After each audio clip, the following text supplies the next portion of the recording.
Vivemos na era do conhecimento, onde diariamente constata-se a divulgação de vários conteúdos relacionados à família ou relacionados a casamento, assim como vários especialistas são graduados para atender a área matrimonial. Mas por que mesmo com estes conhecimentos, mesmo com a existência de especialistas, continuamos a ver casamentos fracassados? Pessoas abandonando seus lares para constituírem outras ou viverem sozinhos. Ainda continua-se a ver crianças abandonar o ciclo familiar para estarem na rua. Onde está o problema? Não seria este tempo onde os casamentos teriam mais tempo de vida? Porque comparativamente ao tempo dos nossos pais, você vê que os casamentos deles têm mais tempo de vida em relação ao tempo onde há o conhecimento. Para teres uma noção, 45 a 50% dos casamentos realizados terminam em divórcio, de acordo com os dados estatísticos da Organização das Nações Unidas. No Brasil, entre os 3 casamentos realizados, um termina em divórcio. E não só, o tempo de vida dos casamentos vai dos 12 aos 14 anos. E neste período, muitos terminam em 5 anos de existência. E continuamos a perguntar, onde está o problema? Nesse encontro de hoje, neste estudo, eu lhe convido a permanecer aí sentado para acompanhar este vídeo e juntos refletirmos neste problema que está a matar a sociedade. Então, não saia deste vídeo, deixa o seu like, compartilha com o próximo, compartilha o link nos grupos do WhatsApp e deixa algum comentário, alguma sugestão e fale sobre o assunto que aqui nós vamos estudar. Então não saia daí, porque o nosso encontro vai já começar.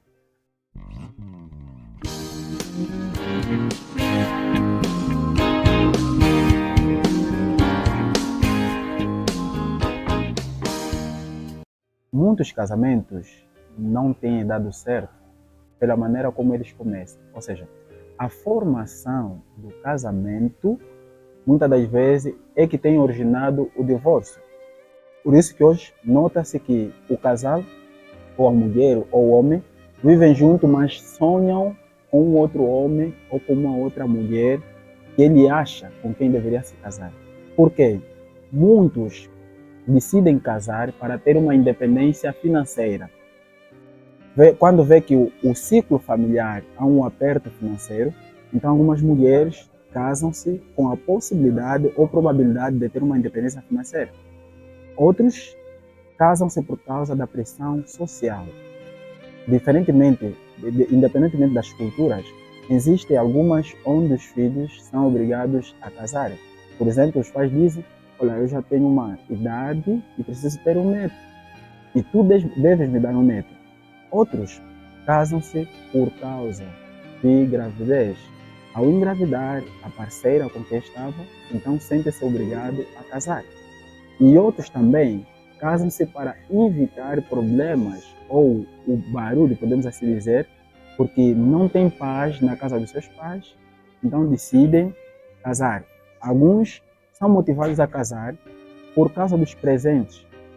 Os presentes que são dados na família, os presentes que são dados no chá de sala ou no chá de panela. Todos esses fatores fazem com que eles, então, procuram casar-se rapidamente. E também, como muitos são movidos a casar por causa da paixão. Eles sentem uma intensidade na sua paixão e compreendem que é o amor.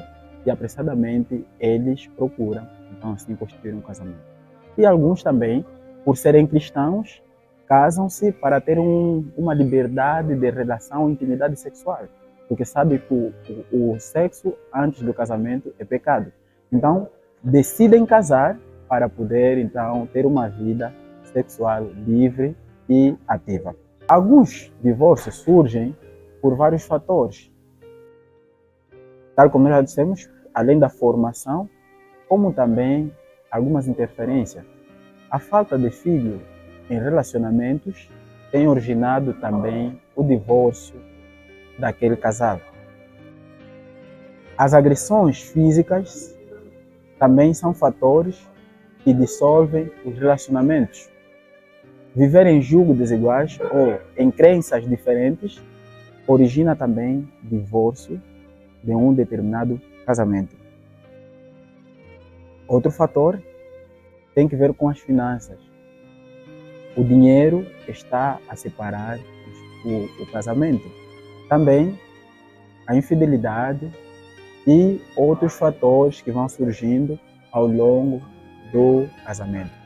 Anteriormente, quando alguém ligava para falar sobre o problema do seu relacionamento, ele era encorajado a ir para casa, sentar com a sua família e resolver o problema do seu casamento. Mas hoje, infelizmente, quando o amigo liga para contar os problemas do casamento, são os amigos e familiares que incentivam a separação. O casamento, no ideal de Deus, era para ser até a morte ou até a volta de Jesus.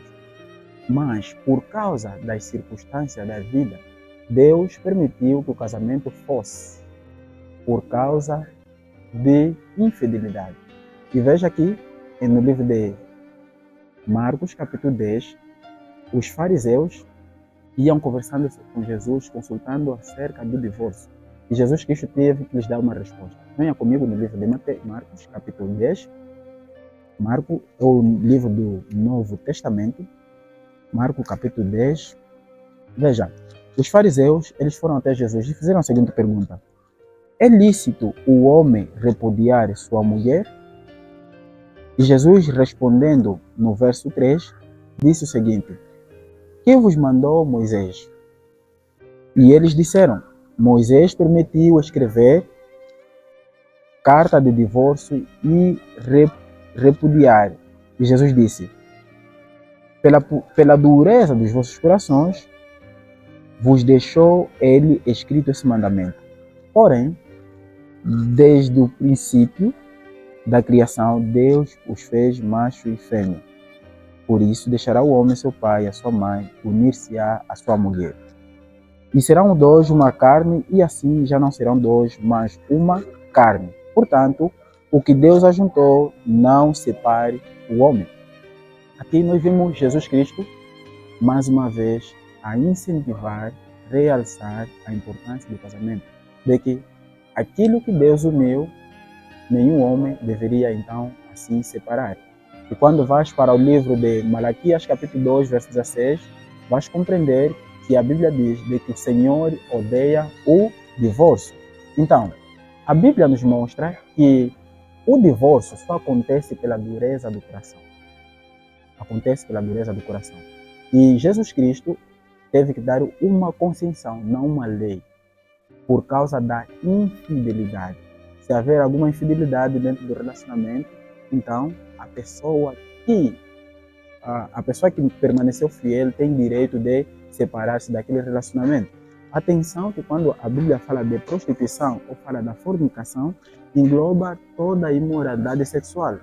Ainda que o homem esteja viciado em pornografia, esteja viciado em masturbação, a homossexualidade, incesto ou outro tipo de imoralidade sexual, o cônjuge tem o direito de tomar uma decisão a fim de separar-se ou então perdoar o seu parceiro. Também, Paulo traz aqui a ideia de que se alguém casar com um descrente, se não puder mais pelo abandono do descrente, se o descrente abandonar o seu parceiro ou a sua parceira, tem direito então de casar-se ou de divorciar-se. Também permite-se que aquele casal que vive em ambientes terríveis como agressões físicas também podem separar-se de maneira a preservar a vida dos filhos ou então a vida do parceiro ou da sua própria vida. Por essas razões, Deus consentiu que pudesse então partir para o divórcio.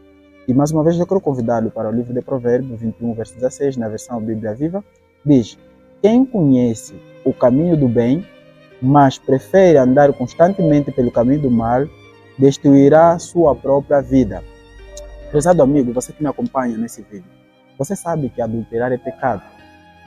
E ainda o provérbio diz que aquele que adultera é uma pessoa sem juízo, destrói o seu próprio casamento. Então, se você sabe que praticar estas ações destrói a vida, e continuas a fazê-lo, saiba que você está a destruir a sua própria vida e não procura o culpado da fase terrível que você poderá passar. O conselho é que você pare com essa prática enquanto é tempo de mudar este tipo de comportamento. Existem perigos do divórcio. O primeiro perigo é que Jesus Cristo fez menção no mesmo livro de Marcos, capítulo 10, onde eu quero lhe convidar a fazer a leitura. Marcos, capítulo 10, o livro que nós aqui já lemos, Jesus Cristo mostrou um dos perigos do adultério. Diz assim a Bíblia, Marcos capítulo 10, verso 11, diz assim: qualquer que deixar a sua mulher e casar com outra, adultera contra ela. Verso 12, e se a mulher deixar o seu marido e casar com outro, adultera. O primeiro perigo do divórcio é viver em adultério. Se você decidir se divorciar e casar com uma outra mulher, saiba que você estará vivendo em adultério. Assim como a mulher, se decidir deixar o seu marido para casar-se com outro homem, passará a viver em adultério. Então, este procedimento acarreta consequências eternas. Por isso que nós falamos que esse é um assunto para a vida e morte. Porque a Bíblia diz que todo adúltero não herdará o reino de Deus. Então este é o grande e maior perigo. Por isso que Paulo diz em 1 Coríntios 7, verso 10 até o verso 13, de que se o casal desejar separar-se, então é que os dois não casem. Porém, ele incentiva que o casal deve procurar reconciliar-se para ter uma vida normal no percurso do seu casamento. O outro perigo do divórcio é que você poderá desestabilizar a sua família. Ao desestabilizar a sua família, poderá percutir na educação dos seus filhos. O filho não terá a educação que poderá receber do pai e da mãe no mesmo lugar. E chegará um momento que até eles podem perder a vida você pensando que ele está com a mãe pensando que está com o pai, e ele estará vagueando por aí, fazendo coisas erradas. Logo, neste comportamento estará a contribuir na destruturação da sociedade. Hoje nós estamos a ver crianças nas ruas, estamos a ver mulheres abandonadas a frequentarem as portas dos centros comerciais com o objetivo de ter algum dinheiro para sustentar a sua família. E estas crianças que crescem nesse ambiente são as que posteriormente tornam marginais.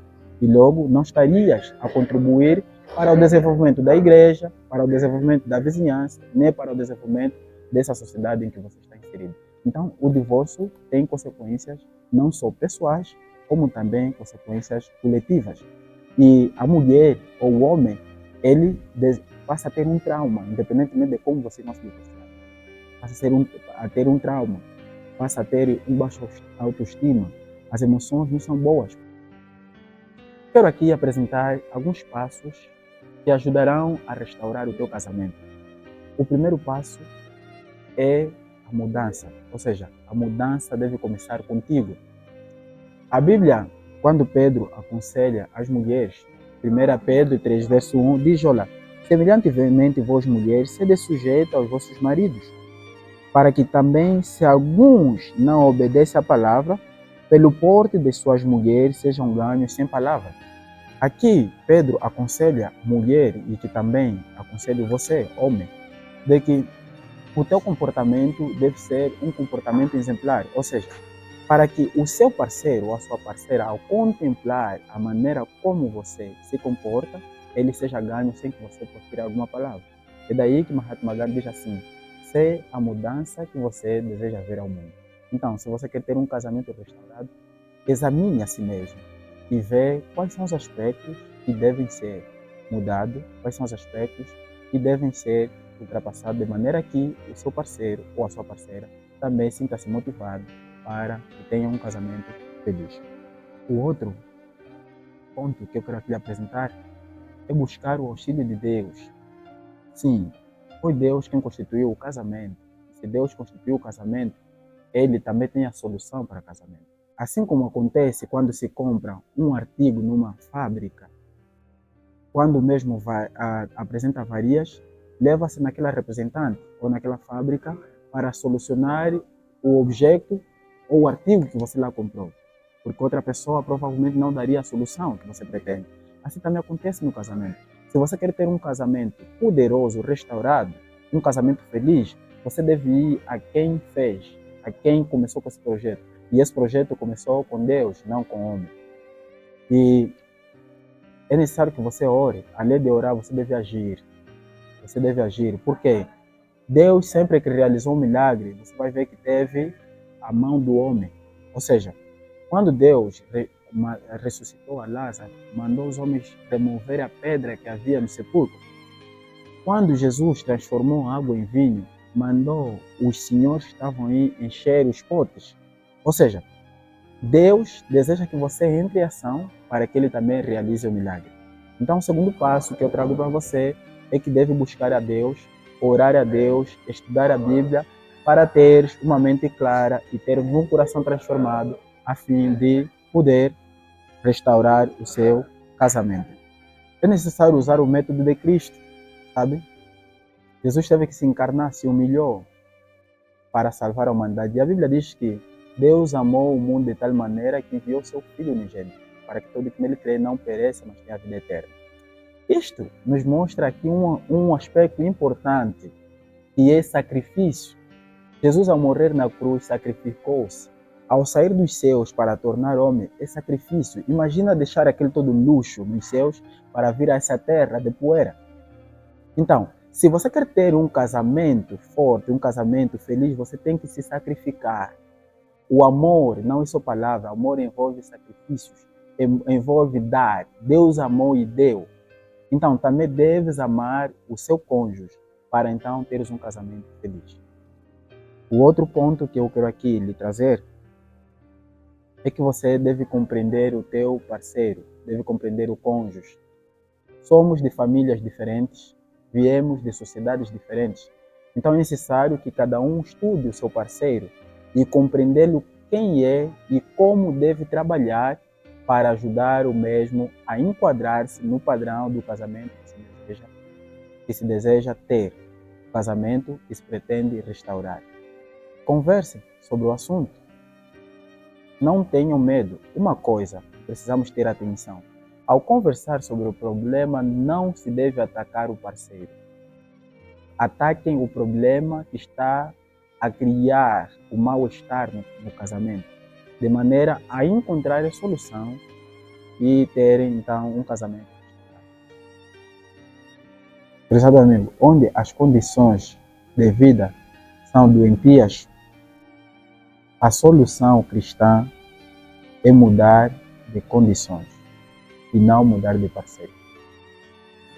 A solução é buscar a Deus e ter a esperança de que Ele pode restaurar o nosso lar. Lembra-se que o Senhor que ressuscitou dos mortos, o Lázaro, também pode ressuscitar o teu casamento. Sabe, há sensivelmente 11 anos atrás, ou então 15 anos, quando eu comecei o meu relacionamento com a minha esposa, vivemos momentos difíceis e nós começamos em 2009 e neste percurso em que procurávamos habitar juntos, sempre ela saía de casa para ir à casa dos pais. Isso passou a ser uma frequência normal. E tanto que a nossa filha teve um atraso escolar porque havia momentos que ela teria que ficar comigo e outros momentos teria que ficar com a mãe. E um lado não tinha sempre paciência de levá-la para a escola. Como também aquilo criava infelicidade. E chegou um momento que eu pensava que eu estava infeliz dentro do relacionamento e procurava ter um relacionamento extraconjugal para encontrar a felicidade que não tinha dentro do meu casamento. Mas daí conheci certos amigos e também conheci alguns pastores que foram nos aconselhando, que foram nos incentivando a estudar a Bíblia, a orar.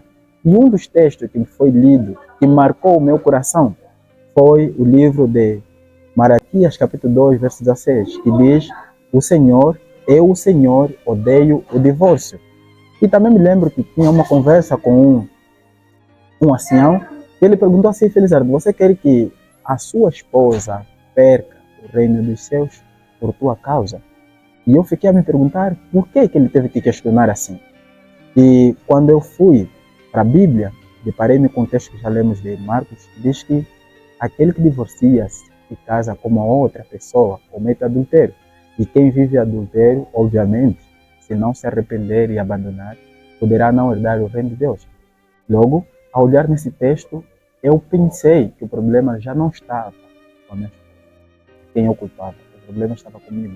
E aí houve ou nasceu a necessidade de mudar o meu procedimento, buscar a ajuda de Deus, e daí as coisas melhoraram. Desde 2014 que nós acertamos, até hoje nós estamos a viver. E temos já um relacionamento, fez embora com essas falhas, de 15 anos, nessa escola onde não há diploma. Tudo não é só por conselho, mas é por intermédio de oração, estudo da Bíblia e desejo de mudar, querer ter um relacionamento feliz. E é daí onde a Bíblia diz que devemos buscar a Jesus, porque sem Ele nada nós podemos fazer. Por isso que neste momento em que você me assiste, eu quero lhe dizer que o divórcio é fruto da dureza do coração. O divórcio nunca foi o plano de Deus, mas Deus é especialista em restaurar os casamentos fracassados. Deus é especialista em criar um novo começo para que o casal seja feliz. Se o casamento você encontra-se em crise, a solução não está no divórcio, a solução está em Jesus.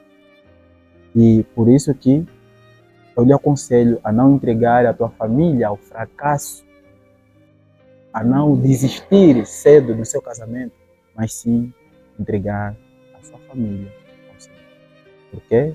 Porque Ele é o dono deste projeto e é o único que pode resolver o problema que humanamente parece ser impossível. Porque diz assim: sem mim nada podeis fazer. E peçam tudo o que vocês quiserem, e o meu Pai, disse Jesus, vos responderá em meu nome. Então você ainda não pediu, você ainda não lutou. Desistir é dos fracos, mano. Desistir é dos fracos, mano. Independentemente da tua situação, Deus pode ainda restaurar o teu casamento. Sabe por quê? Lucas 1,37. Para Deus nada é impossível. Então, lhe convido, neste vídeo, a refletir e a buscar a ajuda de Deus. Está a passar aí o meu WhatsApp. Se tiveres o desejo, podes enviar uma mensagem para conversarmos com mais propriedade. E também pode visitar o nosso canal para outros vídeos ligados ao casamento. Não deixa de se subscrever se ainda não fez. Deixa o seu like, deixa algum comentário, o que você achou do conteúdo, qual é a tua opinião sobre o assunto aqui para ser estudado, o que você desejaria que trouxéssemos para uma reflexão a fim de ajudarmos outras pessoas. Partilhe esse vídeo com alguém que você conheça que está passando por essa situação. Que Deus lhe abençoe e não esqueça, aguardamos por ti no próximo encontro. Shalom.